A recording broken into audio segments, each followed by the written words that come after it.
चलो भाई, देखो कुछ लॉजिकल ऑपरेटर्स हैं, वो देख लेते हैं। ठीक है, अपने को अभी रिलेशनल ऑपरेटर्स पता है, जैसे ग्रेटर देन, लेस देन। अपने को अभी अरिथमेटिक पता है, प्लस माइनस इनटू। अभी लॉजिकल देख लेते हैं। तीन लॉजिकल ऑपरेटर है पाइथन में। पहला है एंड। ठीक है, ठीक है, सी वगैरह में हम लोग सिंबल लिखते थे ऐसे, यहाँ पे वर्ड है ऐसे एंड, और तीसरा कौन सा है अपना, नॉट। ऐसे तीन लॉजिकल ऑपरेटर। ठीक है, तुम लोग ऑब्जर्व करना, प्रोग्रामिंग में हर ऑपरेटर का हर ऑपरेटर का एक जगह है जहां पे उनको यूज किया जाता है। हर ऑपरेटर की एक सिचुएशन है। जैसे मुझे कैलकुलेशंस करना है, एरिया निकालना है, तो फिर मैं अरिथमेटिक यूज करूंगा। ठीक है, हमको अगर कंडीशन देनी रहती इफ में, तो हम लोग रिलेशन लगाते, ग्रेटर देन, लेस देन। आप रिलेशन लगा के ही कंडीशन देते हैं। वैसे ही ये लॉजिकल ऑपरेटर्स का भी एक सिचुएशन है जहां पे इनको यूज किया जाता है। ठीक है, राइट। अब देखो एक एक अपन सिनारियो देखते हैं कि कहाँ पे इनको यूज कर सकते हैं। ठीक है, लॉजिकल ऑपरेटर्स को देखो, एक टेस्ट केस देखते हैं। इमेजिन करो कि अपन एक कोड कर रहे हैं, उस कोड में चार कंडीशंस है। कितनी कंडीशन है? चार।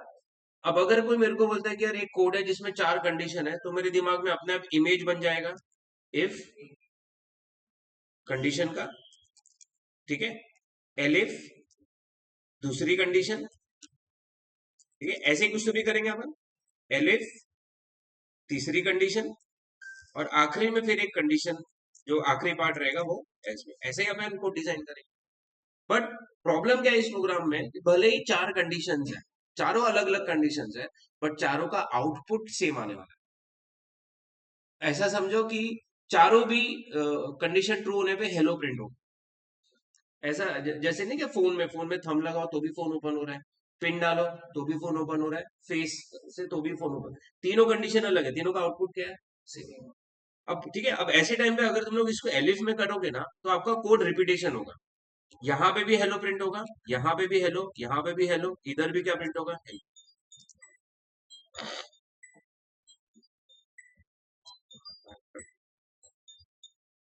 हेलो। हाँ हाँ, कि अपने पास चार कंडीशंस है, बट चारों का कंडीशन का आउटपुट सेम आ रहा है। अगर मैं अलग अलग एलसीएम में लिखूंगा तो मेरा कोड रिपीटेशन होगा। ठीक है, अब ऐसे सिचुएशन में जहां तुमको पता है कि भाई चार कंडीशंस है, चारों का आउटपुट सेम आ रहा है, तो हम इनको अलग अलग जगह लिखने की जगह एक ही इसमें सारे कंडीशंस कंबाइन करें। ये सारे कंडीशंस का आउटपुट सेम ही आ रहा है। अब ये कंबाइन करने के लिए हम लोग को लॉजिकल ऑपरेटर्स लगते हैं। ठीक है, logical operators are used for combining multiple conditions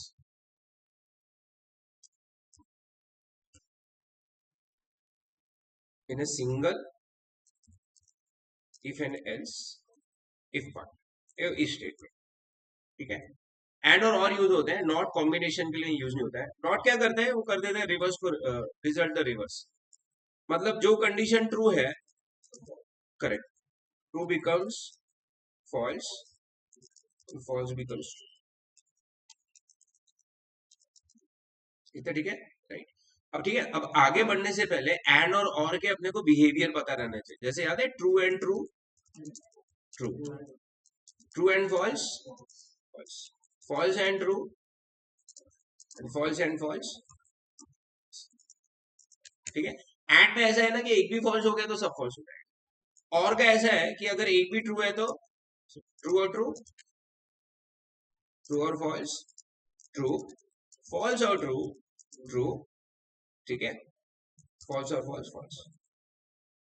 ठीक है, अब कब और एंड लगाना, कब एंड, ये सोच समझ। कई बार ऐसा हो सकता है कि दो कंडीशन एंड है, दो कंडीशन और है। एंड तब तभी यूज करोगे ना जब आपको सारे कंडीशन ट्रू चाहिए। अब जैसे मैं कह रहा हूँ कि भाई पैन कार्ड भी लेके आओ, आधार कार्ड भी लेके आओ, एंड हो गया मेरा, या तो पैन कार्ड लेके आओ या तो और हो गया। ठीक है, जब आपको सारे कंडीशन चाहिए तब आप लोग क्या यूज करोगे फिर, एंड। आगे ध्यान में, ठीक है। जैसे कि वो कहते हैं कि इसका मैरिज एलिजिबिलिटी का। ठीक है, अगर मेल है 21 रहा तो एलिजिबल है, तो मेल भी चाहिए एंड 21 भी चाहिए। फीमेल भी चाहिए 18 है तो फीमेल भी चाहिए 18 भी चाहिए, तो वो एंड हो गया। आगे ध्यान में, ठीक है। अब देखो कुछ सैंपल कोड लिखते हैं अपन, जैसे मैं एक पैकेज ऐड कर देता हूँ। Package logical operators, init file आ जाता है। देखो मेरे को इसका आंसर बताना प्लीज।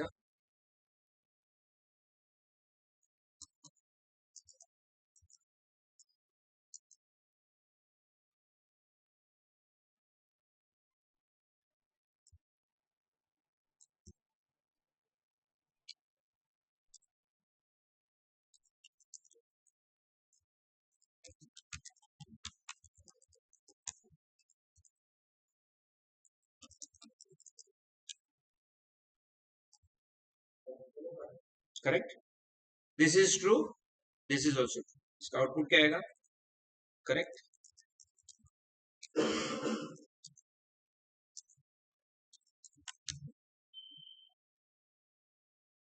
अच्छा अभी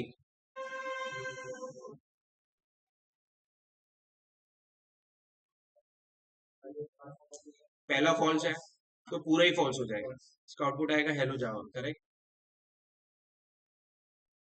अगर मैं यहाँ पे और लगा देता तो एक ट्रू है ना, हेलो पाइथन, एक भी ट्रू है तो फिर डन।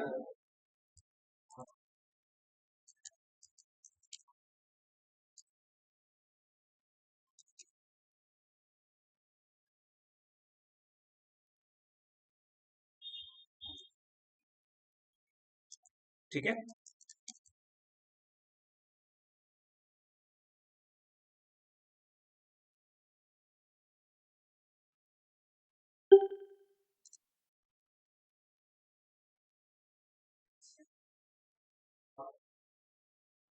ये कंडीशन क्या हो रही है?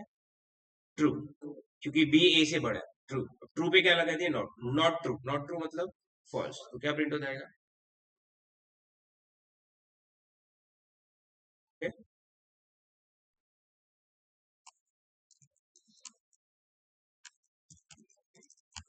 ठीक है, थोड़ा सा अपने को कोड करना है। जैसे एक कोड मैं कर देता हूँ, जैसे कोड ये है कि सपोज एक स्टूडेंट है, ठीक है। उस स्टूडेंट के अपने को ग्रेड फाइंड आउट करना है, ये ग्रेड क्या है? तो कंडीशन ये है कि अगर उसके परसेंटेज 80 से ज्यादा रहेंगे तो उसका ग्रेड ए रहेगा। अगर उसके परसेंटेज 61 से 80 रहेंगे तो उसका ग्रेड क्या रहेगा? बी। ठीक है। अगर उसके परसेंटेज 41 से लेके तो 60 रहेंगे तो उसका ग्रेड क्या रहेगा? सी। अदरवाइज वो क्या रहता है? तो प्रोग्राम ये रहेगा कि हम लोग यूजर से उसका एक परसेंटेज रीड कर लेते हैं, एंटर योर परसेंटेज। परसेंटेज अपने पास आ रहा है और परसेंटेज का बेसिस पर अपने को क्या फाइंड आउट करना है? उसका ग्रेड। ठीक है। ठीक है, कितनी कंडीशन है प्रोग्राम में? 4। तो if else if else if else, ऐसा ही डिजाइन होगा कोड। तो पहला कंडीशन इफ में ऐसा आएगा कि भैया if percentage is greater than 80, ठीक है, तो प्रिंट ग्रेड क्या हो गया उसका? करेक्ट। ठीक है। अब दूसरा कंडीशन क्या बोलता है? अगर परसेंटेज 61 से 80 है तो। अब एक हिंट याद रखना, जब भी ऐसे कुछ कोड्स आ रहे हैं ना जिसमें रेंज है कि यहां से लेके यहां तक वैल्यू है क्या पता करो, समझ जाना वो एंड का क्वेश्चन। जहां रेंज में ढूंढना है समझ जाना एंड है। ठीक है साहिल। अब इसको लिखेंगे कैसे अपन? Percentage greater than equal to 61 and percentage less than equal to 80। Exact 61 to 80 का ये आ गया। ठीक है, इतना 61 भी आ गया, 80 दोनों के बीच का वैल्यूज भी आ गया। ठीक है। Else if greater than equal to 41 less than equal to 60। 41 to 60 रहा तो ग्रेड सी, एल्स फेल। जहां रेंज नहीं बनती वहां और लगा, जैसे मैं बोल रहा हूँ कि पता करो नंबर 1 से 10 के बीच में है क्या, एंड मैं कर रहा हूँ कि पता करो नंबर 1, 5 या 10 है क्या, तीनों में से एक है क्या। और okay? ठीक है, देखो आप लोग को मैं भी कुछ दो तीन प्रॉब्लम स्टेटमेंट दे रहा हूँ, ये इसके साथ वो थोड़ा प्रैक्टिस करो, अभी जितने होते उतने ट्राई करना था। पहला तो है आ, ये एक प्रॉब्लम स्टेटमेंट है, थोड़ा बड़ा है यार।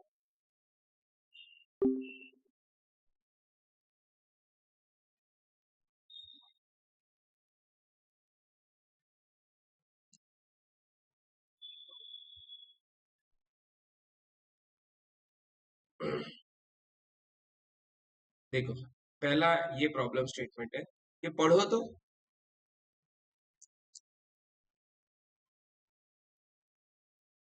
देखो वो कह रहा है find the maximum number of placement in the department, एक डिपार्टमेंट में मैक्सिमम कितना प्लेसमेंट है वो अपने को पता है। अब इस प्रोग्राम में अपने को तीन इनपुट लेने हैं, सैंपल इनपुट दिया हुआ है। प्रोग्राम पूछेगा enter number of student place in CSC, CSC में कितने प्लेस हुए 100 में से, ईसी में कितने हुए, मैकेनिकल में कितने। आप लोग को बस ये बताना है आउटपुट में कि सबसे ज्यादा प्लेसमेंट किसमें हो रहा है, ठीक है। बट अब इसमें बहुत सारे टेस्ट केसेस है, जैसे ऐसा भी हो सकता है कि भाई किसी दो में ज्यादा है। अब इसमें सारे पॉसिबिलिटी सोचो, हो सकता है सीएससी और ईसी में भी ज्यादा हो, सीएससी और मैकेनिकल में भी ज्यादा हो, इसी में तीन केस हो जाएंगे, राइट, क्लियर है। अब इसी में एक और सैंपल इनपुट है कि भाई अगर मैंने तीनों में जीरो, मतलब किसी भी डिपार्टमेंट में प्लेसमेंट नहीं हुआ, तो आउटपुट ऐसा आएगा। अगर गलती से मैंने कोई वैल्यू नेगेटिव डाल दी तो बोलेगा इनपुट इज, ठीक है, ओके, ये पहला हो गया। दूसरा ये है, दूसरा है सीजन फाइंड आउट करने।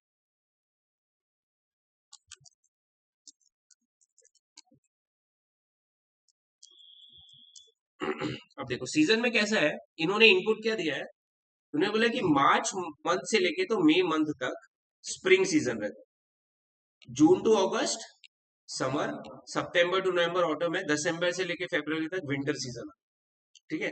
अब इनपुट ऐसा रहेगा प्रोग्राम में, ये सैंपल इनपुट,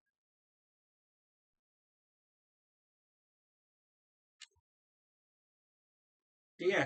अब सपोज मैंने रन किया, अब इस बार जो इनपुट करेगा ना यूजर, वो एंटर करेगा नंबर में, वो मंथ का नाम नहीं एंटर करेगा, नंबर, जहां पे वन रिप्रेजेंट करेगा जनवरी को, ठीक है।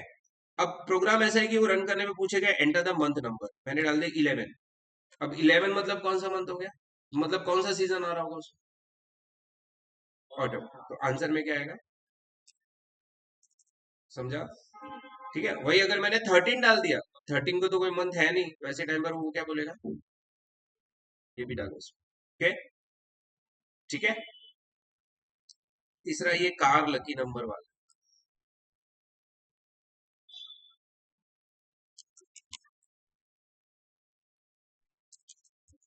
ये भी ऐसे प्रॉब्लम स्टेटमेंट पढ़ोगे तो समझ ही जाएगा।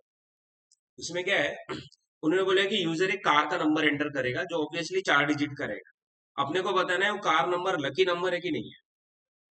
अब कंडीशंस क्या है लकी नंबर का, उन्होंने बोला है कि ऐसा कार नंबर जिस कार नंबर के सारे डिजिट का सम करो अगर, तो वो सम 3, 5 या 7 से डिवाइड होना चाहिए, तीनों में से किसी एक से।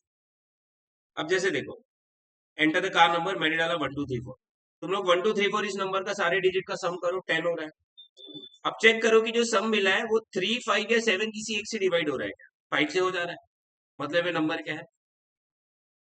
अब उसने नंबर डाला 1214, अब 1214 का सम कितना हो रहा है, 8, 8 अभी 3, 5, 7 किसी से भी डिवाइड हो रहा है क्या, नहीं, मतलब ये कार नंबर लकी नंबर।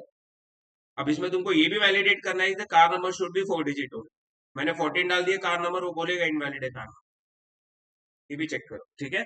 ये तीन प्रॉब्लम स्टेटमेंट है, इसमें से अभी जो भी तुमको करना है वो एक कर लो, सीजन वाला ट्राई करो तो पहले ये करो, क्योंकि इसमें और उसमें मेरे को लग रहा है टाइम जाएगा, इतना ठीक है।